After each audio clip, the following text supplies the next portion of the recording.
A middle-aged mother travels to France to meet her son after many years. She is troubled with mental trauma. This is the first time she is traveling abroad and she does not know French. She is nervous and it takes a lot of courage for her to travel alone to a far-off country. When she arrives at the airport and looks around for her son who is supposed to come and receive her, he is nowhere to be found. She panics. Her phone has run out of battery. She does not know the language of the country. She sits and waits in vain for her son to show up. What happens next? Welcome to the podcast Telltale. Friends, listen to my story, Amnesia. How's the little one, son? What color are her eyes? Brown like yours? Does she smile yet? And does she have thick hair? I do hope she feeds well. Mummy, so many questions in one breath. Amy is well. I cannot make out the color of her eyes yet, but they seem greenish like her mother's. She has brown hair and ruddy cheeks and has started smiling at Alicia and me. Amy? So you have finalized the name? Jasjeet was deflated. She had spent long hours researching and shortlisting possible baby names on the internet and student merit lists in the newspapers, forwarding them to Paul when they were expecting the baby girl. Not to Yesteria, but not far removed from one's ethnicity, she had thought. Paul could have run the name past her. Naming the baby was a parent's prerogative, not a grandmother from India. What did she know about modern names in vogue? Amy, for a sick child? Are you giving her your surname or not that either? Be reasonable, Mummy. Names don't define religion. Boparai? You know how bad the French are with pronouncing foreign names. So we picked a name that would not embarrass the child when she goes to school. A Punjabi name would be distorted beyond recognition, making the child a laughing stock at school. She is born in France and will live here. She is Amy Allard, after Alicia's name. The Boparai Sardars had a proud heritage of eminent agriculturalists, educationists, freedom fighters, and social activists. Jasjeet's husband Jagtar had been fighting against eradicating the drug trade in Punjab and fallen to the bullets of the mafia 5 years back. Jasjeet witnessed the cold-blooded murder of her husband, dragged out of his bed from her side and pumped in with bullets. He lay sprawled in a pool of blood after the assailants fled, his eyes open in shock, his turban undone. Blood splattered all around on the wall, the bed, and the carpet. Shards of a table lamp he grabbed in self-defense lay shattered all around. Jasjeet froze in shock and terror, her screams stuck in her throat.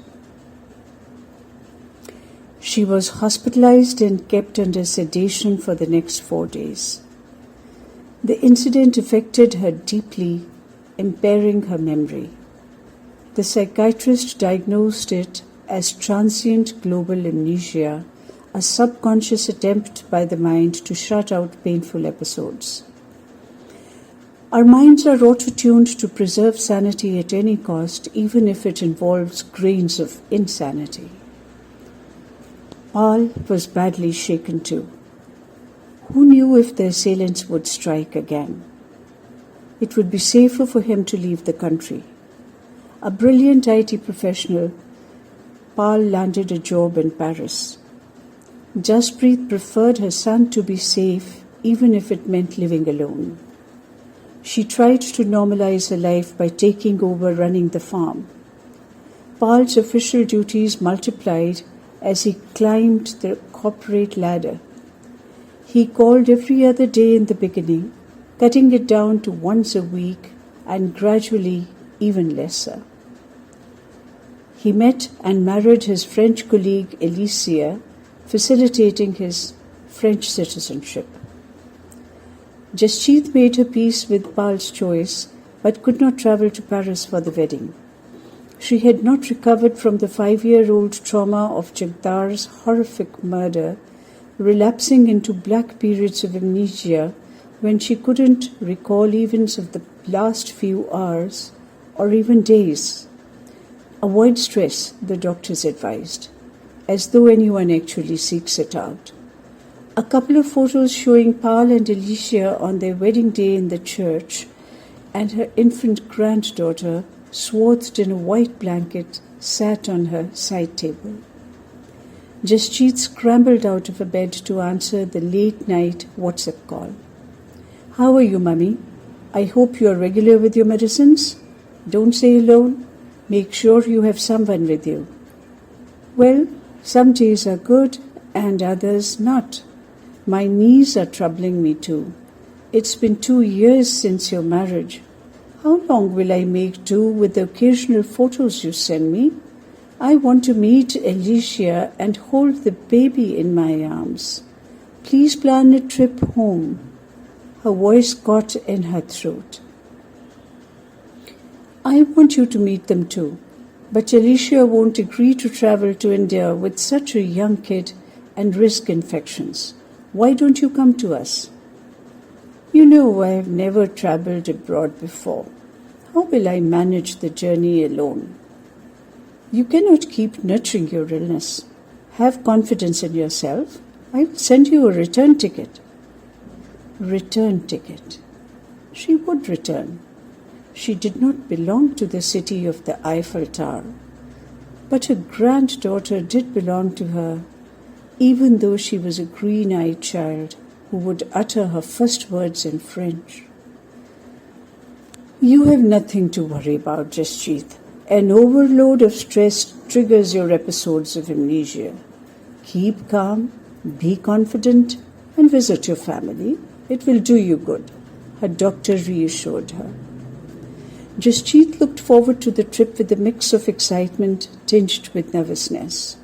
She shopped for gifts, a set of silver baby utensils for Emmy and a gold necklace for Alicia. Paul's favorite mithai and pickles. She bought herself a couple of new silk suits, ballerinas and a bag. Packing her bags a week ahead of her flight, she checked and rechecked that her medicines, gutka and spectacles were all there. "How long do you plan to stay, Mummy? I need to let Alicia know," asked Paul. "It's an open ticket," said Jaspreet. "Send me your flight details and I will pick you up from the airport. Do remember to get medical insurance. Medical treatment is hugely expensive here." Jaspreet spent a sleepless night before her flight, worrying about navigating her way at the airport and going through the formalities of boarding the flight. This would be her first overseas journey. "Please fasten your seatbelts. We shall shortly land at the Charles de Gaulle Airport, Paris. Thank you for traveling with Air France," the air hostess announced in a monotone.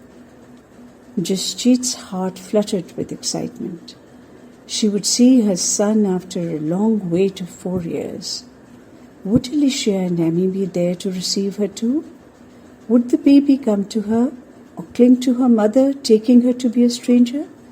Jaspreet followed the other passengers to the luggage belt, intimidated by the large, slick airport thronging with crowds of brisk travellers. Women wore shockingly revealing dresses, yet no one gave them a second look. Everyone is so self-assured, she thought, hugging her handbag close to her body. Passengers grabbed their bags from the rolling baggage belt as Jasjeet anxiously waited for hers. There were so many black bags. How would she spot hers? Stepping into the passenger lounge after clearing immigration, Jasjeet looked around for Pal. There he was in that blue shirt. The man turned around. It was not Pal. She scrutinized the crowd carefully, her anxiety building up by the minute. He was probably stuck in a traffic jam, held up at work. His car had developed trouble. He would soon be here. Calm down, she told herself. Was she waiting at the right spot? She felt a desperate urge to go to the bathroom. But she had better not. Pal might come looking for her while she searched for the facilities in this large, confusing airport. Gathering courage, Jasjeet ventured out to the pickup bay. A string of cars kept driving in, picking up passengers and leaving. She peered hard at the driver of each upcoming vehicle, hoping to see Pal. One after another they drove past her, all strangers. 2 hours had passed since the landing of the flight. Jasjeet felt panic build up as bile rose in her throat. She groped for her phone in her handbag with shaking hands. It was not there. Her mouth went dry as she searched every little pocket in the bag. Nothing. She had forgotten to bring it. His number and address were gone. There was no way to contact Pal now. She knew no French. Her head swam as she struggled to steady herself. Her mind went blank. What was this unknown place with so many strange people?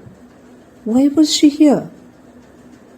Pal rushed towards the airport, guilty that he had lost track of time at the office due to an important business meeting. It was 10 at night. His mother's flight would have landed at 8. He parked the car and ran into the waiting lounge, looking around frantically. No sign of her. He checked the coffee shops and waited outside the facilities. She didn't show up. "Did you see a petite, fair Indian lady of 65 around here?" he asked a security person. "I did, sir. I remember noticing her for her Indian dress. She walked out of the lounge some time ago." "You late to pick her up?" asked the man accusingly. Pal hung his head in shame and guilt. An episode of amnesia had struck her again, but his own amnesia had been worse and unforgivable.